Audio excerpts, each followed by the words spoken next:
Bonjour à tous, bienvenue dans cette vidéo des outils de la gestion. Aujourd'hui nous traiterons le thème de la capacité d'autofinancement. On parle de CAF. Qu'est-ce que c'est? Eh bien il s'agit de la trésorerie potentielle dégagée par l'activité d'une entreprise durant son exercice annuel. C'est un indicateur fondamental pour l'entreprise. C'est ce qu'elle va être capable de générer par elle-même comme source de financement. On comparera pour ça tout ce qu'elle a pu encaisser comme produit, principalement des ventes, à ce qui a été les dépenses, c'est-à-dire les charges encaissables de l'année. Mais regardons quels sont les besoins avant tout de financement d'une entreprise. Une entreprise a des grands besoins à financer. Elle a très certainement des investissements réalisés, des achats de bâtiments, de matériel, de machines, de terrain. Ces investissements s'accompagneront d'augmentation du fonds de roulement. En effet, quand vous avez une machine, il y a fort à parier que vous avez besoin d'un stock de matières premières. Que d'ailleurs vous aurez également un stock de produits finis, afin de faire face à l'augmentation des ventes.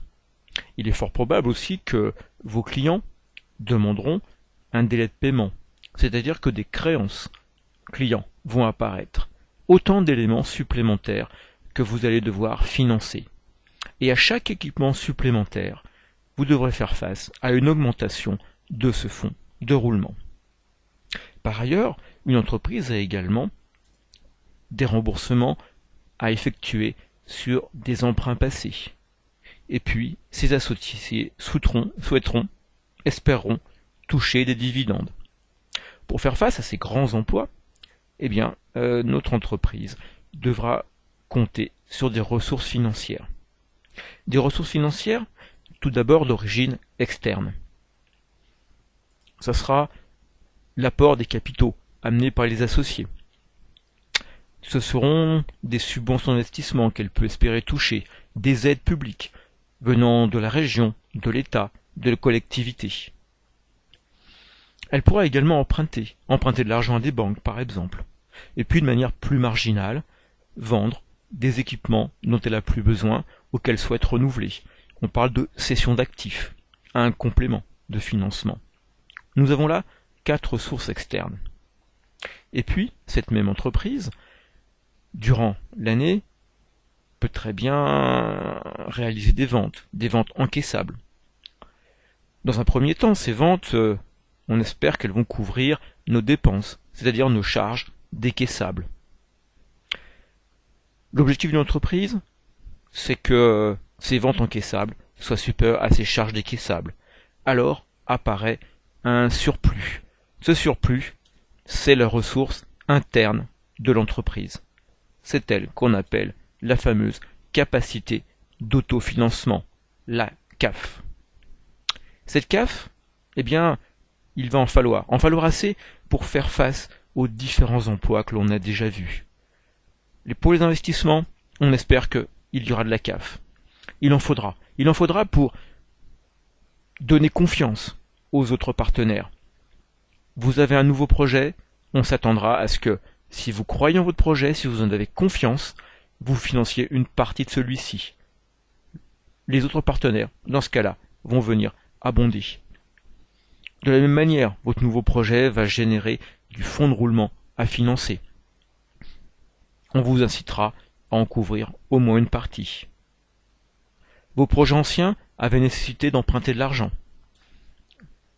Ces projets, devenus rentables, génèrent des ventes, génèrent de la CAF. C'est cette CAF qui était attendue pour rembourser ces fameux emprunts initiaux.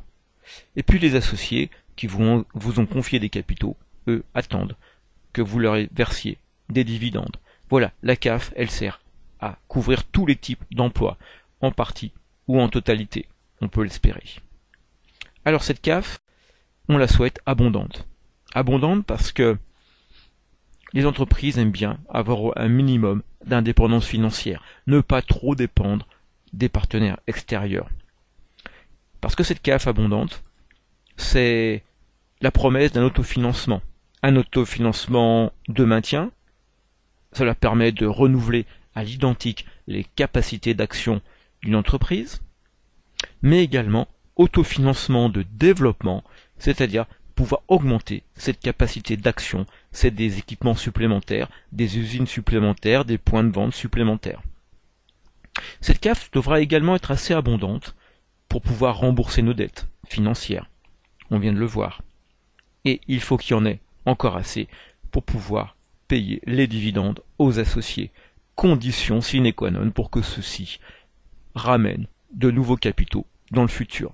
Donc vous voyez, cette CAF, il en faut parce que on a des besoins importants à financer, mais cette CAF également, c'est ce qui permet potentiellement de déclencher les autres types de financement futur. Alors, après ces éléments plutôt d'ordre théorique, de compréhension, comment calcule-t-on une CAF? Je vous propose à partir d'un petit compte de résultats simplifié de mener à bien cette expérience. Vous avez le compte ici de résultats avec 90 000 euros de bénéfices, et puis sur la partie droite, les soldes intermédiaires de gestion ont déjà été calculés. Je vous renvoie à la vidéo correspondante. Pour calculer cette CAF, depuis le compte de résultats, deux possibilités, deux grandes méthodes. Je vous rappelle que la CAF, ce sont les produits encaissables moins les charges décaissables. On peut, dans un premier temps, partir donc du haut du compte de résultats, faire le tri, dire j'ai des produits, dans ces produits j'en ai certains qui sont encaissables, et d'autres qui ne le sont pas. Ce sont les produits calculés. Comme d'ailleurs, j'ai des charges, pour certaines décaissables, d'autres non. Celles qui ne sont pas décaissables, c'est ce qu'on appelle des charges calculées. Un exemple, ce sont les dotations aux amortissements, ou encore les dotations aux provisions. Dispositif purement fiscal.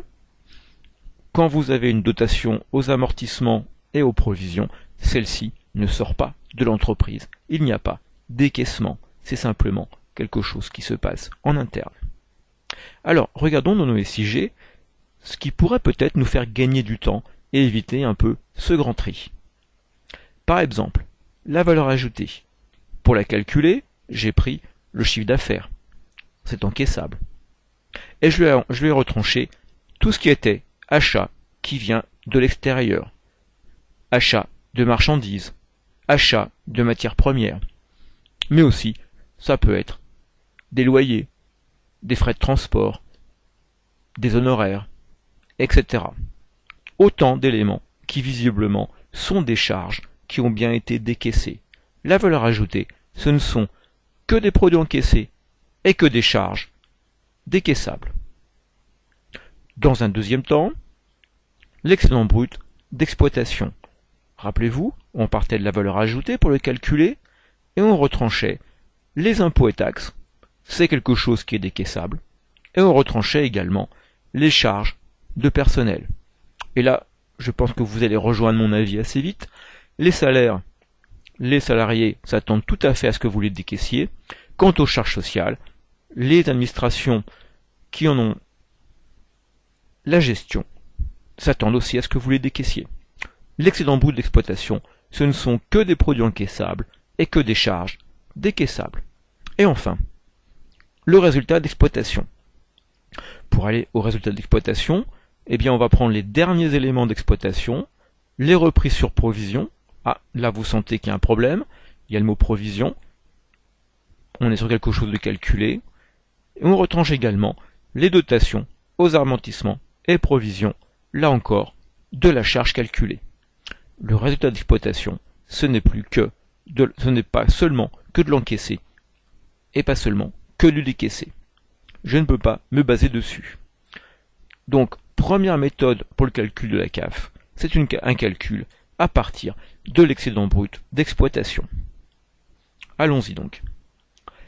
Dans nos soldes intermédiaires de gestion, l'excédent brut d'exploitation, on l'avait à 20 000.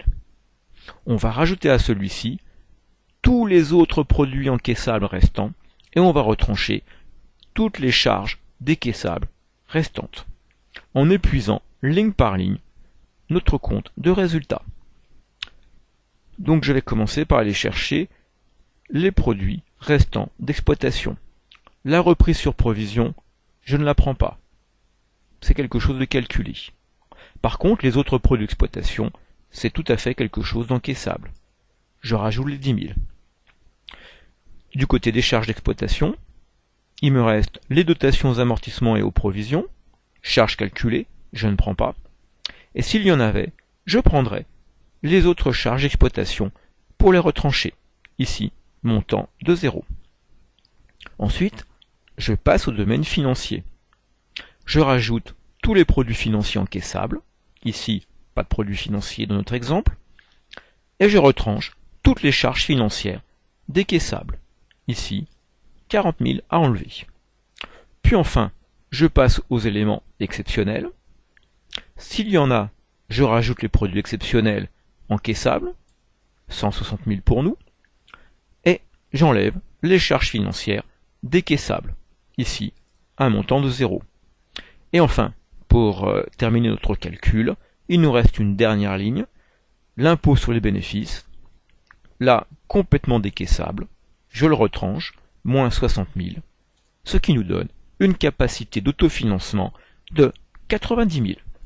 Première méthode de calcul. Deuxième méthode de calcul, on va partir cette fois-ci depuis le bas du compte de résultat. J'enlève tout suspense, on devrait trouver exactement le même montant de CAF que par la première méthode. On s'attend donc à trouver 90 000 de capacité d'autofinancement. Je reprends mon calcul. Donc je pars depuis le bas, parce que j'ai déjà à ma disposition le résultat de l'année. Ici, j'ai un bénéfice de 90 000 euros. Ce bénéfice, ça a été la confrontation tout d'abord des produits, aussi bien encaissables que non encaissables, auxquels on a retranché toutes les charges, aussi bien décaissables que non décaissables. C'est là où réside en fait la clé du calcul. On va détricoter celui-ci en disant, eh bien, dans mon résultat net, les produits calculés avaient augmenté, entre guillemets, artificiellement le résultat. Eh bien, mes produits calculés, je vais cette fois-ci les retrancher du résultat. De même, les charges calculées avaient diminué, entre guillemets, artificiellement le résultat de l'année. Je vais maintenant faire la machine arrière. Ces charges calculées, je vais les rajouter au résultat et ainsi obtenir la CAF. Regardons avec notre exemple comment cela se passe. Je pars du résultat de l'année, donc les 90. Je vais rajouter à celui-ci toutes les dotations aux amortissements et provisions, que ce soit des dotations d'exploitation, financières ou exceptionnelles. Ici, nous n'avons que des dotations d'exploitation, plus 120 000. Pour les reprises sur amortissement et provisions, je prendrai toutes celles du compte de résultat, qu'elles soient d'exploitation, financière ou exceptionnelles. Là encore, nous n'avons que des éléments d'exploitation. Pour 120 000, je les enlève. Notre entreprise, nous l'avons vu, a pu très bien céder des équipements d'occasion. Cela n'a rien à voir avec, finalement, son activité quotidienne. C'est quelque chose qui ne rentre pas dans la notion de création de ressources internes. C'est une ressource externe. Si elle a vendu quelque chose d'occasion et qu'elle a réalisé un gain, c'est-à-dire qu'elle l'a vendu plus cher que la valeur comptable de ce bien, nous avons une plus-value qui a augmenté le résultat net de l'année.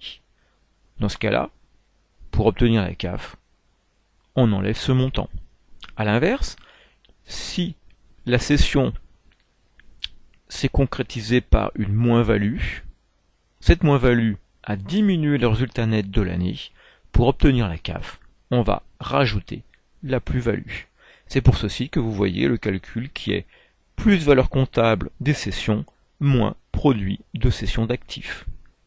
Et puis enfin, si votre entreprise a bénéficié d'une subvention d'investissement, La quote-part de celle-ci, virée au compte du résultat, est également un produit calculé. Je vous laisse revenir sur le mode de fonctionnement de cette quote-part. Si nous en avions, nous la retrancherions. Ici, aucun de ces éléments n'apparaît. Notre CAF est d'un montant de 90 000, même montant que dans le premier calcul, ce qui nous rassure beaucoup.